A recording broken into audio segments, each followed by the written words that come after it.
And God made the beast of the earth after his kind, and cattle after their kind, and everything that creepeth upon the earth after his kind. And God saw that it was good. And God said, Let us make man in our image, after our likeness. So God created man in his own image. Male and female, he created them. Once man looked to God and higher beings to understand his nature and origin. According to Genesis, God created man and woman from the dust of the earth about 6,000 years ago. But when man started to dig in the dust of the earth, he found bones and implements that appeared to tell another story: evolution. These ideas were formulated by Charles Darwin in his book, Origin of Species. In this book, Darwin did not say much about human evolution, only that much light would be thrown on the origin of man and his history. This brief remark set off a revolution in thought, and by the 1870s, the belief in the origin of man by evolution from ape-like ancestors had become dominant among scientists and academics throughout the Western world.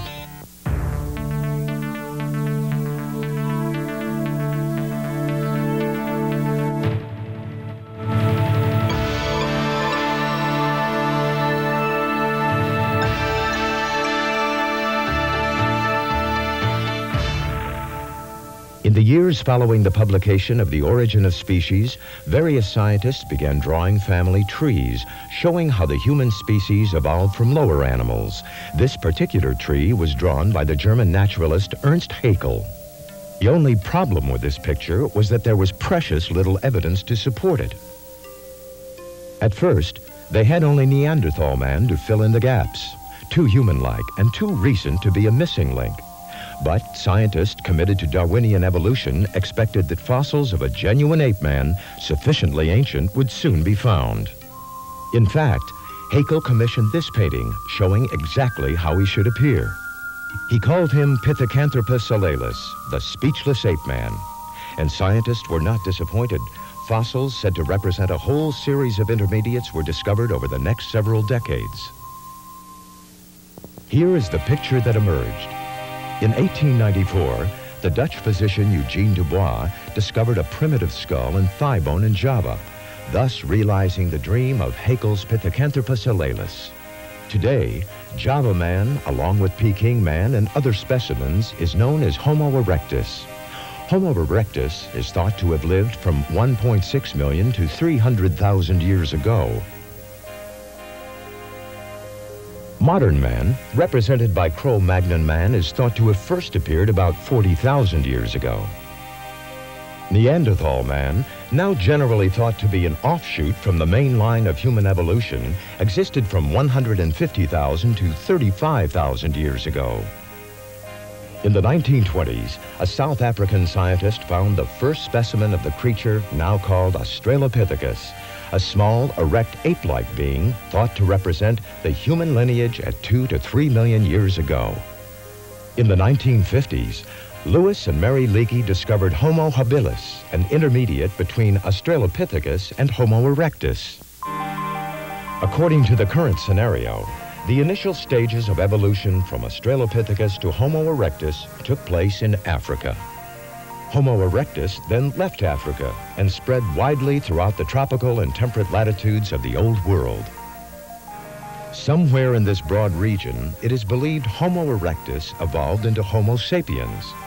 Homo sapiens completely replaced Homo erectus and moved on into the northern regions of the Old World. No more than 20,000 years ago, Homo sapiens is thought to have crossed into North America and populated the New World. This is the standard scenario of human evolution. But over the past 150 years, much evidence has been discovered that radically contradicts this picture. At all ages in this picture of fossil history, and even earlier, scientists have found evidence for the presence of Homo sapiens. What is this evidence, and why have so few people heard of it?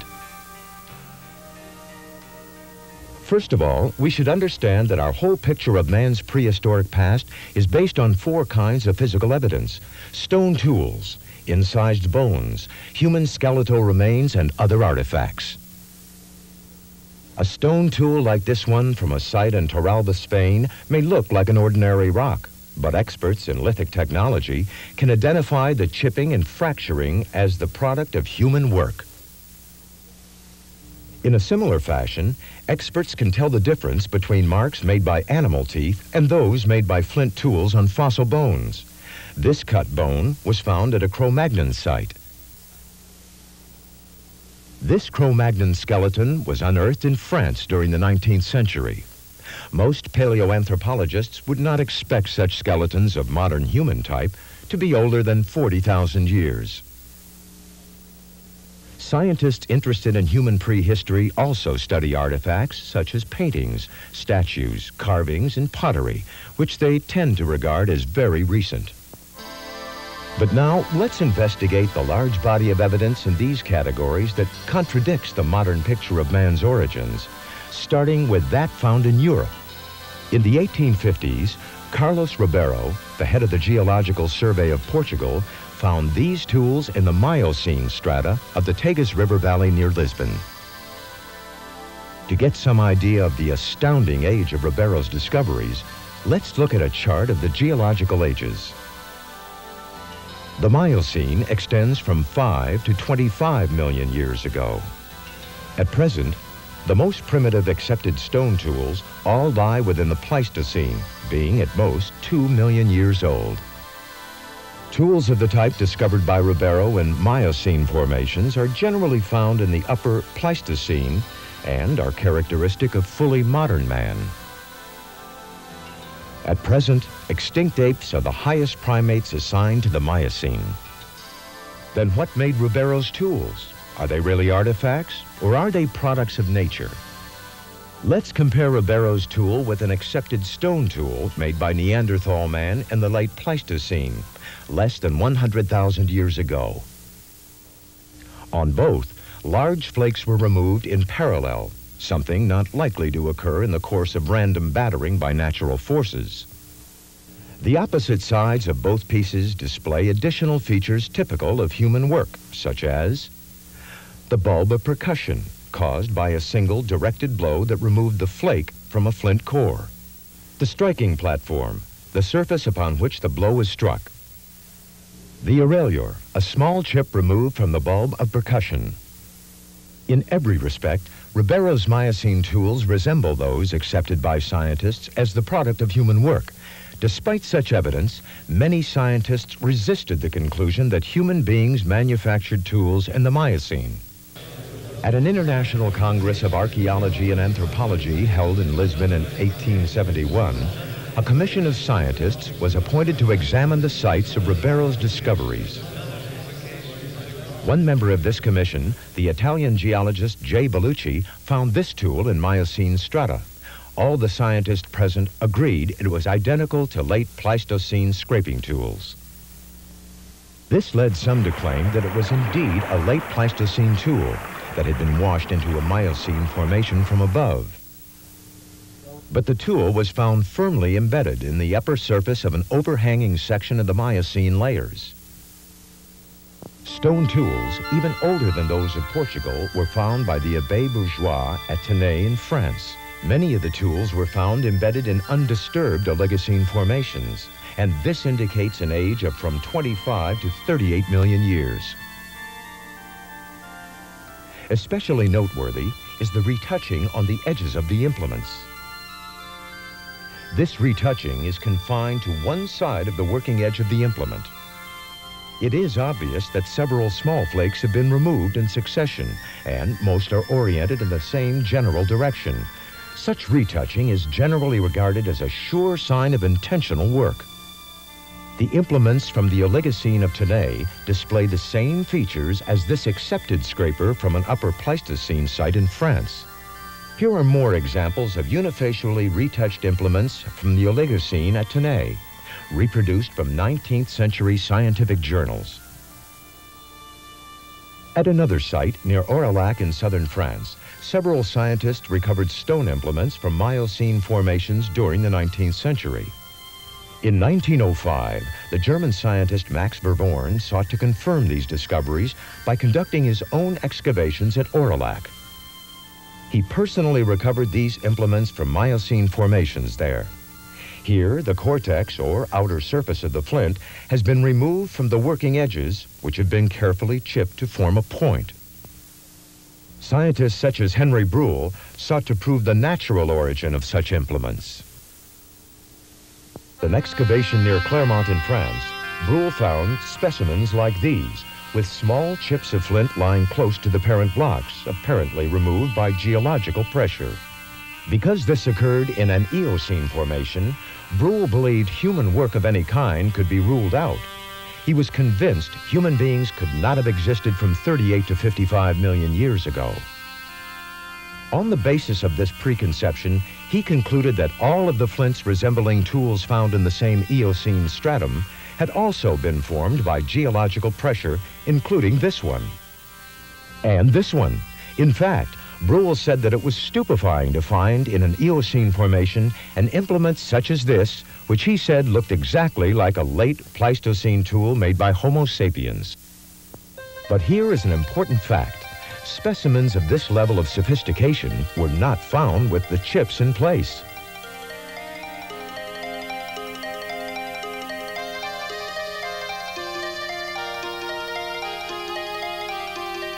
Just because geological pressure might have produced effects like this does not mean it can produce implements like this, complete with wear marks in the appropriate places. It would thus appear that Breuil found a genuine human artifact in an Eocene formation. On the coast of East Anglia in England, J. Reed Moore and other researchers reported several intriguing discoveries. This pointed piece of wood was recovered from the Cromer Forest bed in East Anglia. The right end has been cut off flat, as if by sawing. The Cromer Forest bed formation dates to the latter part of the early Pleistocene and is about 1 to 1.5 million years old. J. Reed Moore noted that at one spot it seems that the line of cutting has been corrected, as is often necessary when sawing. It is hard to see how such sawing could have been accomplished without tools considered quite modern. Another discovery was this carved shell, presented in 1881 by geologist Henry Stopes to the British Association for the Advancement of Science. It was recovered from the Red Crag Formation, which is 1.5 to 2 million years old. It may be recalled that according to standard opinion, human beings capable of such work did not appear in Europe before 40,000 years ago. Below the Red Crag Formation is a layer called the detritus bed, lying upon the Eocene London clay. It is composed of fossils and sediments from the Pliocene, Miocene, and Oligocene periods. Anything found here could be anywhere from 2 to 38 million years old. J. Reed Moore recovered these bone implements from the detritus bed below the Red Crag. The fractures that form the points go across the natural grain of the bone, indicating intentional work rather than natural breakage. Also discovered in the detritus bed was this round object, characterized by Henry Breuil, one of Europe's leading experts on prehistoric man, as a slingstone, similar to those used recently in New Caledonia. The slingstone was apparently fashioned from a clay-like substance, and its surface shows many parallel striations indicating shaping with some sort of implement. If the current view of human evolution is accepted, it is difficult to explain what sort of being might have made this object at least 2 million and perhaps as much as 38 million years ago. In Middle Miocene marine formations on the northwest coast of France, the Abbé Delaunay discovered this bone from a halotherium, an extinct sea mammal. It bears what appear to be the cut marks of a sharp implement. Similar markings are found on this whale bone, recovered by Jean Capellini from a Pliocene formation in Italy. These cut marks are distinct from those that might be made by teeth. A tooth scraping over the surface of a bone typically leaves a U-shaped depression, crushing rather than cutting the bone. On the other hand, a sharp flint blade would leave a narrow V-shaped incision, such as found on the bones in question. In his original report, published in the 1870s, Capellini provided this magnified cross-section of a cut mark on one of his fossil whale bones. Capellini's methodology was as sophisticated as that used by modern scientists. Thus far, we have been considering stone tools, cut bones, and other artifacts that indicate the presence of man in very ancient times. One might ask if there are any human skeletal remains from the same period. The answer is yes. In the year 1860, at Castanedolo, Italy, on the southern flanks of the Alps, G. Ragazzoni, a professor of geology, discovered human fossils in a hillside excavation at the bottom of a 5-foot thick layer of blue Pliocene clay. Ragazzoni carefully examined the overlying layers and determined they were undisturbed. In 1880, the bones of a fully human man and a child were discovered some yards away, at the same depth. Ragazzoni again inspected the overlying layers and found them undisturbed. A short time later, the bones of a woman were found at a slightly higher level. The overlying layers of yellow sand and red clay were undisturbed.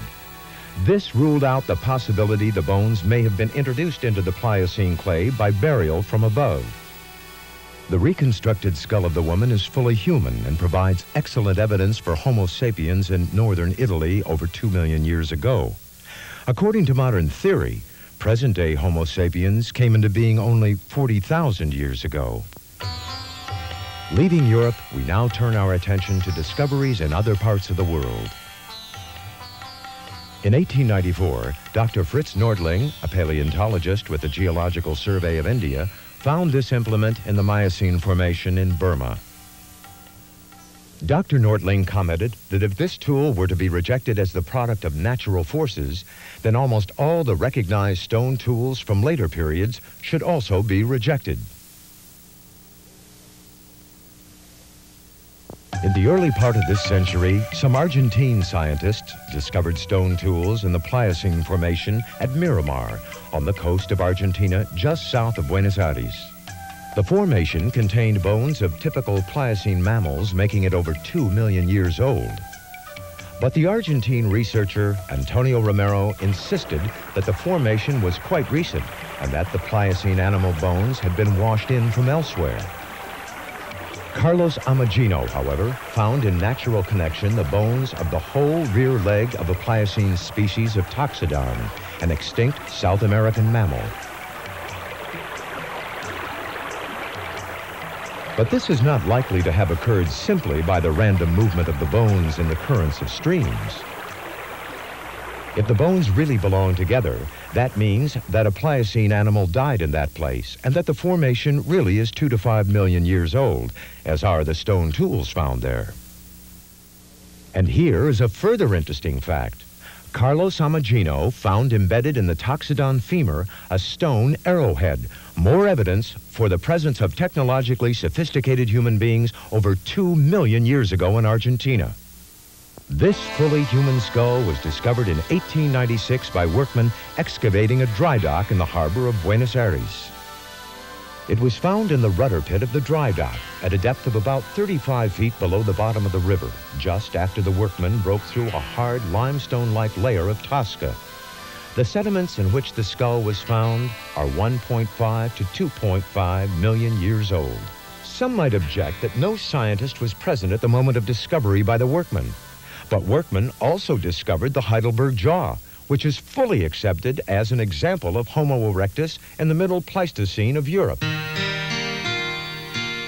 In the 1850s, miners first panned for gold in the gravels of California rivers.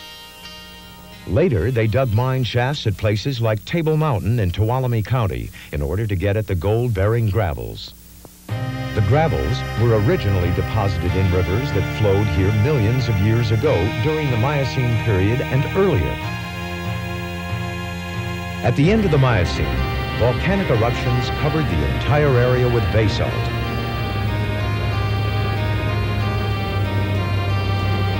Then, in more recent times, rivers cut new valleys, leaving formations like Table Mountain with deposits of gold-bearing gravel now buried beneath layers of basalt. In 1877, John H. Neal entered the Montezuma mine shaft at Table Mountain. He proceeded 1,400 to 1,500 feet inside. Then at the working end of the shaft, he discovered in the undisturbed gold-bearing gravel this mortar and pestle, along with several stone spearheads. Neal testified he saw no fissures by which the objects could have entered from above.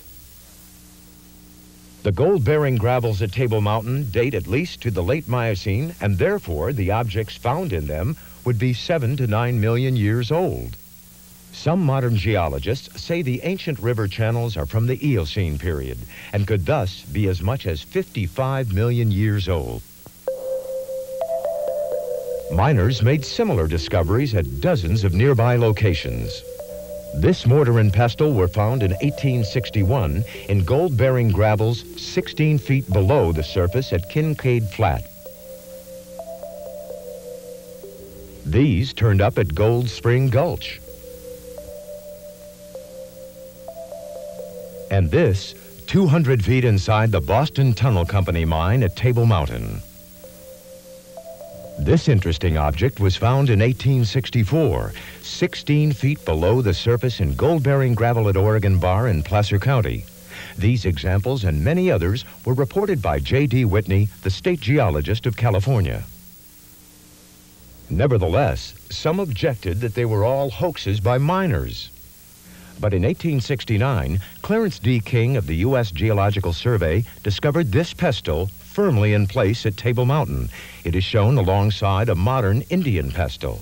The American anthropologist W.H. Holmes rejected the California finds, mainly because they did not fit in with his ideas about evolution.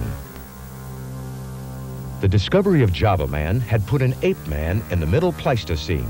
So how could you have advanced stone tool making men in the Miocene or Eocene? According to Holmes, it was completely out of the question. Nevertheless, many scientists, most of them evolutionists, had discovered abundant evidence for a human presence in the Pliocene, Miocene, and earlier periods. But with the discovery of Java Man and later of Australopithecus, this evidence disappeared from view, mostly because it did not fit into the newly emerging scenario of human evolution. Today, practically no one has even heard of this evidence. If you want to find out about it, you have to dig into obscure 19th century journals in many different languages. Of course, it is possible to point out discrepancies in the evidence that goes against the current theory of human evolution. But the evidence that is said to support this theory is also full of discrepancies. First, let's consider Java Man. Since Dubois made his initial discovery here at Trinil, scientists have made many more finds at other sites in Java. These fossils are now categorized along with the original Java Man as Homo erectus. In 1978, a standard textbook gave the Java Homo erectus fossils potassium-argon dates of from 700,000 years to 2 million years ago. A chart in the book lists 24 discoveries. Of these, at least 18, or 75%, were found on the surface or came from unknown locations, and are thus unsuitable for potassium-argon dating. 14 were initially found by native collectors, and 4 were found in a museum in Holland 30 years after their discovery with no clue to their original stratigraphic location. The potassium-argon method does not date the bone itself, but rather is used to test the age of volcanic deposits. Only if a fossil is found beneath an undisturbed layer of volcanic material is it possible to assign it a date using this method. Devastating criticism could have been brought to bear on the Java Man fossils because most were found on the surface at poorly specified locations by paid native collectors, but no such criticism was leveled.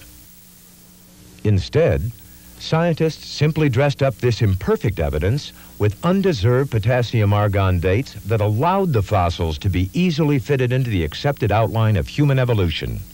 This double standard in the treatment of evidence is a general phenomenon. Let's consider how this process of selective acceptance and rejection of evidence operates in a related field we have already briefly touched upon, the peopling of the New World.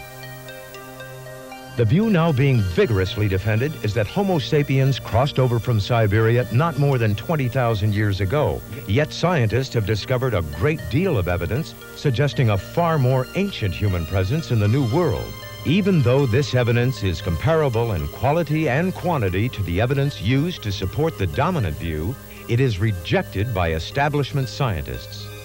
For example, in 1899, Ernest Volk, a collector for the Peabody Museum of Natural History at Harvard, found a Homo sapiens femur embedded in glacial strata at Trenton, New Jersey.